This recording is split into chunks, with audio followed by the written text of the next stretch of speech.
course, you will know that in the German society for about 30 years there have been doubts about nuclear energy, like in Sweden, about the technical possibility, about the ethical feasibility of storing something for 100,000 years, which is still dangerous, and so forth. So it's not really new. But basically this was a new risk assessment. So it's important to know it was not a new safety assessment, it was a new risk assessment on whether or not one could afford to take into account the risk of nuclear power in a major industrialized country like Germany. And the assessment of the ethical commission was actually that the soon as nuclear power can be replaced, and the sooner the better, it should be replaced by less risk-prone technologies. So that was the recommendation, and the Bundestag and the government followed that recommendation. Actually, the nuclear phase-out had an overwhelming majority in the Bundestag. It was a broad majority. It's basically the whole German society that is standing behind it, including, by the way, industry and business, in principle. In principle. One has plenty of questions when it comes to details, but in principle this is a national agenda.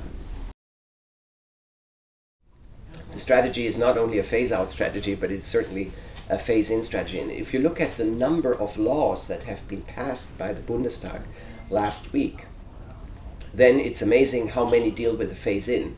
And it's basically just one that deals with the phase-out.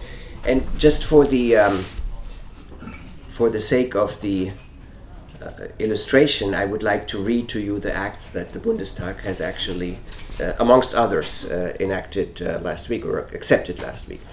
It is the Atomic Power Act, and that of course is about the new date 2022. But it is also the Grid Expansion Acceleration Act, it's the Energy Industry Act, it's the German Federal Building Code, it's the Ecological Energy Fund, it's the Combined Heat and Power Generation Act, and the Renewable Energies Act. So you see, there's a lot of phasing in this phasing out, and it's the phasing in of new energies, and of course it's making the German energy and electricity system fit for the future and fit for the phase out. We have to expand our energy generation, electricity generation from renewables. We'll have to fill the gap with things like combined heat and power plants based on usually gas.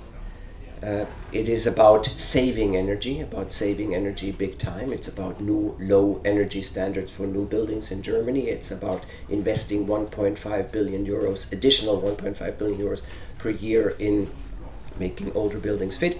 And the fourth thing, it's about expanding networks.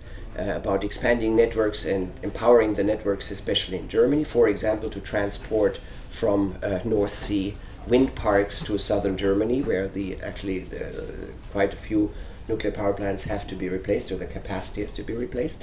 So we need better networks. We need an additional at least 3,000 kilometers of good power lines in the 400 kV, etc. magnitude. And of course we need to strengthen the European energy grid in order to make import and export even more possible than it is today, because we do have a European energy strategy. There is estimates, I think the DENA, the German Energy Agency, which is a half private, half state institution or agency, has estimated it could be up to 20% price increase. Others vehemently say this is much lower, the price increase. So people haven't really decided yet on a figure that is absolutely reliable. My personal thinking is, and I've studied the figures somewhat, I've studied the estimates somewhat, I would say that 20% is probably the max for this replacement of the 10,000 megawatt, and of course for the other elements, more renewables, strengthen the grid, and get serious about energy saving. First of all, a strategy that counts on more renewables and will increase the share of renewables, and I will talk about the share of renewables shortly, is by itself about a more secure energy supply, because you're dependent on things you can produce in your own country. However, there will be an increase, I think, in gas consumption. The key technology in conventional terms, but almost renewable because it's so energy efficient, is of course gas-fueled combined heat and power with an energy efficiency of 80 to 90%, which is unmatched by any other technology. So we will fill the gap partly by that. That will increase the gas consumption. I think also elsewhere in other parts of the world. So we will not only depend on the gas from Russia, that's always the concern in Sweden, and I can anticipate the questions. But we will also depend on gas, certainly from Nabucco and other sources. But the European Union and big private companies are active in making Nabucco possible. And I wouldn't overestimate the effect of this increased gas consumption either. You might know or might not know that Germany is already now overperforming in Kyoto terms. So as with regard to the 1990 to 2020 goals, we're actually now with more than minus 21 of gas greenhouse emissions. That is more than we should actually under the Kyoto Protocol. So I think we'll be okay with that. Of course, we don't want to fill the gap necessarily with a lot of conventional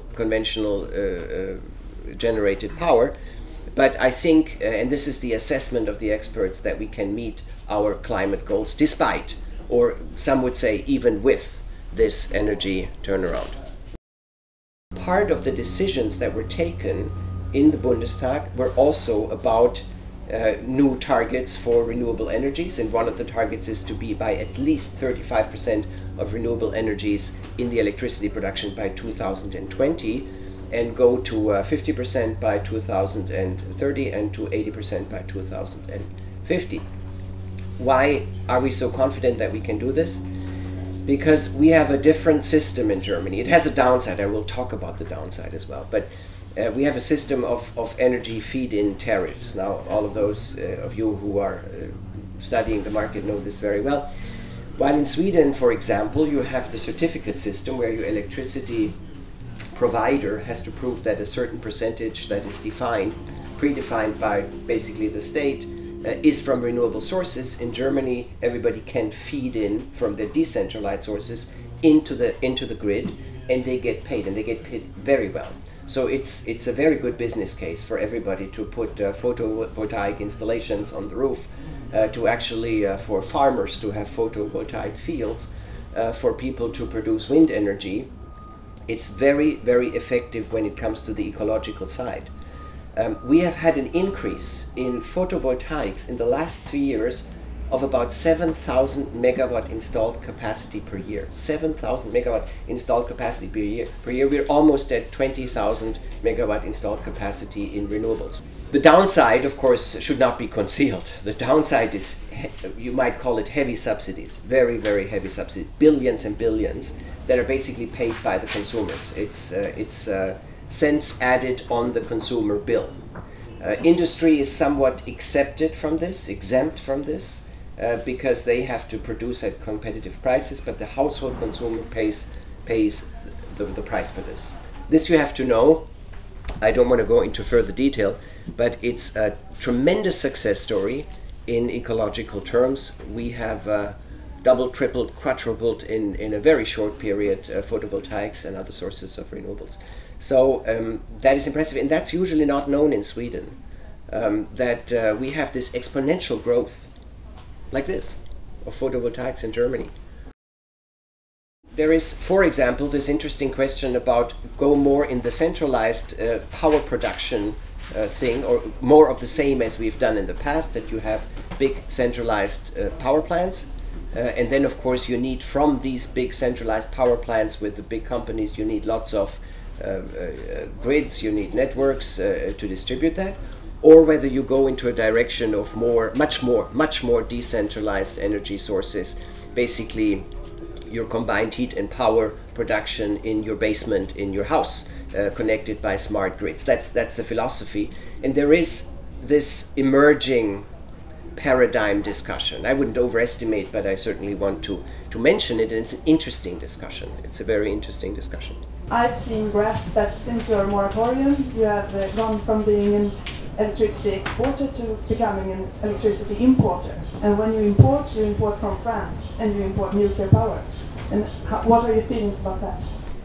I think we have to differentiate between sort of spot imports, situational imports, and sort of the overall balance over the year. I think we are basically sufficient. We're very much sufficient with regard to installed baseload, even without the 8 reactors that are off the grid now, and with regard to the renewables installed whenever they are available, and they're quite available these days.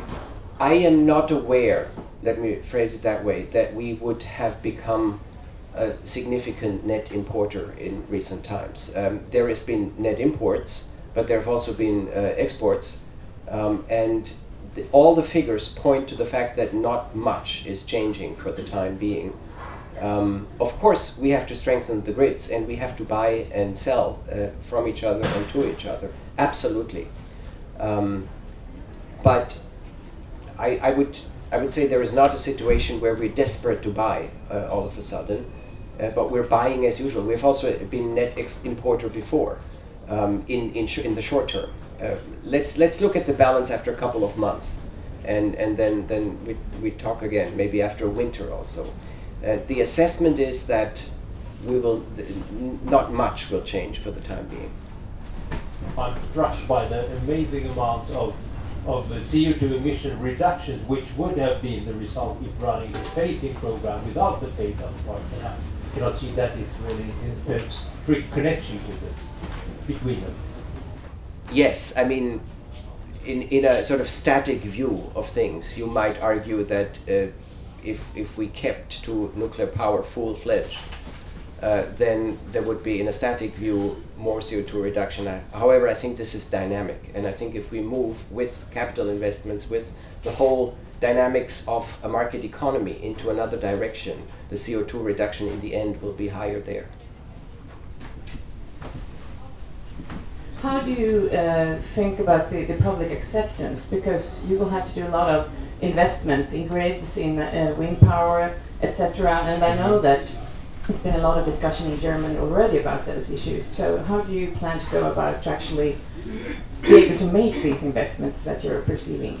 I think the price tag of empowering the grids is one important thing, but we would have done that anyway, as others would have done it, as this is part of the European energy strategy to really make the grids much more capable to transport from different sources. Because if we all go as we do, for example, to have more wind power farms in the North Sea, we need to do this anyway. It might be accelerated now in Germany, but it is something, it's an infrastructure cost that has to be borne by society anyway. We need very strong grids. We need not only strong grids, we need smart grids as well in order to digitalize the net advantages of a decentralized power production and really make it effective. So we need that, and we think, and this is something the Chancellor has stressed over the last weekend when we had the another Petersberg conference on the Kyoto Protocol and on the possible results of Durban